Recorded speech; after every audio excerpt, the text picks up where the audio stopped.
The Hmong people are an ethnic group currently native to several countries, believed to have come from an area in southern China and specifically Laos. The history of the Hmong people is difficult to trace because they passed down their beliefs and cultural values through an oral tradition rather than keeping written records. Throughout history, the Hmong have remained identifiable as Hmong because they have maintained their own language, customs, and ways of life while adopting the ways of the country in which they live. Hi, my name is Catherine Swanson, and after extensive research on the Hmong culture, I am excited to tell you all about the unique aspects that create their marriage system. In a research thesis conducted by the Graduate College University of Wisconsin, Tang Mao writes about the traditional Hmong marriage system.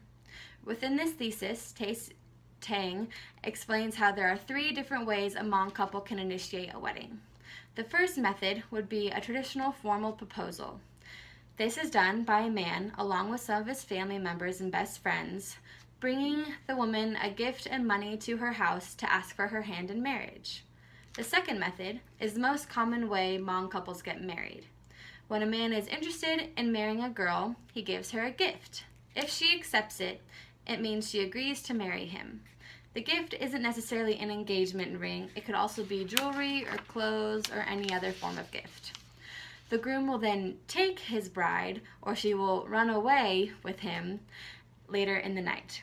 And this is symbolic to prove to the guy that she loves him enough to leave her family. After the couple gets to the groom's house, his family will send a message to the bride's family to announce that their daughter is with them. The third method is bride napping. This is a very abusive tradition. This happens when a man has no respect for the female's feelings and decides that even if she doesn't want to marry him, he's going to force her to.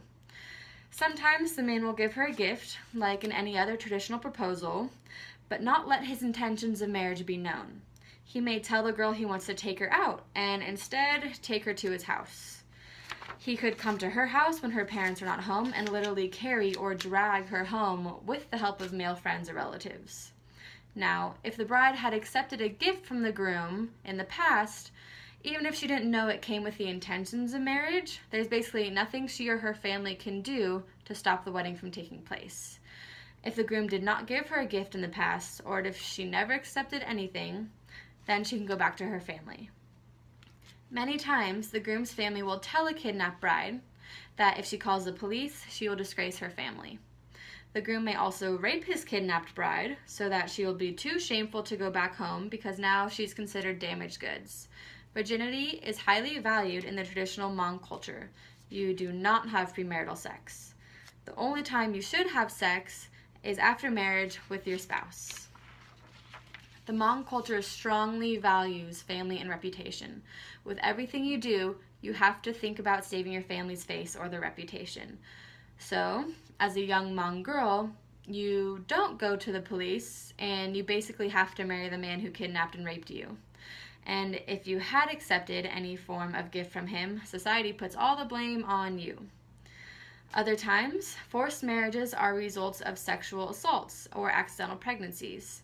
You have to marry the person who sexually assaulted you and or the man who got you pregnant. Why? Because you have to save your family's reputation. That is more important. Tang Mao writes about how the traditional Hmong marriage serves 2 important functions. The first function is to unite a man and woman into a social unit for the purposes of procreation and economic production. The second function is to create reciprocal economic, political, and ceremonial ties between their respective clans. Although the Hmong parents recognize the importance of having strong ties with many other clans, Tang emphasizes that the parents usually respect the individual choices and affections of their young children when it comes to an arranged marriage. After the wedding takes place, comes the negotiation of the bride price. The bride price is defined as the amount of money or property of value which the groom's family paid to the bride's family.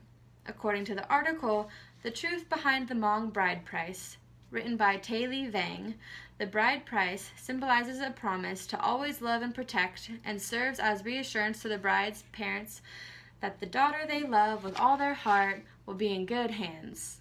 However, this does not in any circumstances mean for 100% the bride will be treated well. But the bride price typically ranges from $3,000 to $10,000 depending on what the groom thinks the bride is worth.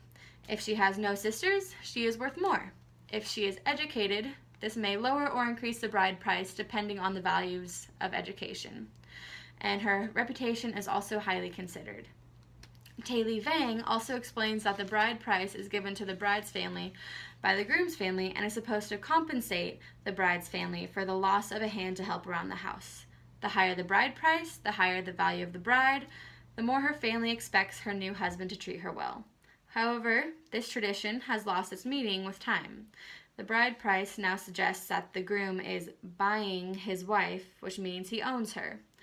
The Hmong word for to get married also means to buy. Because the bride price carries such a bad connotation, some Hmong families today do not practice this tradition. And if they do, they give the bride price money to the newlywed couple so they can start their new lives.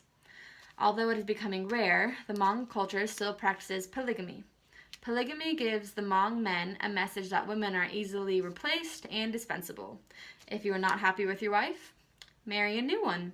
If you cannot have children, it's obviously the wife's fault, so marry another one. If your wife does not have any sons, just marry a new one and hopefully she'll have sons. It is also very normal to see large age gaps between Hmong married couples. A middle-aged man may have a wife as young as 16 years old and sometimes even younger. If a man can't find a willing young bride in the U.S., a lot of times they will travel overseas, mainly to Thailand and to Laos, to marry another one. Middle-aged men commonly say that the Hmong females in America are too independent and hard to control.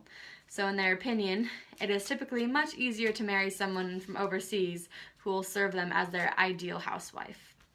According to a research study conducted by the University of Wisconsin, the graduate student Mei Vang claims that the Hmong culture follows a patrilineal model. In this model, men are highly valued and hold positions of power, whereas women are belittled and are to remain submissive. The Hmong woman is married into the husband's family, so the bride and her husband will traditionally live with his family. Mei Vang also explains that the wife is expected to carry herself respectfully and modestly to bring honor and pride to the family. She fulfills these expectations by performing traditional marital gender roles, such as cooking and cleaning for the family, attending family gatherings, and caring for any children in the household.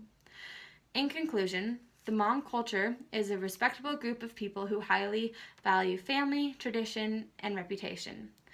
No matter how different someone's culture may seem, it is important to be open-minded and appreciate these differences because culture is what shapes us. It influences our behavior and helps us to form a sense of identity and purpose. Thank you.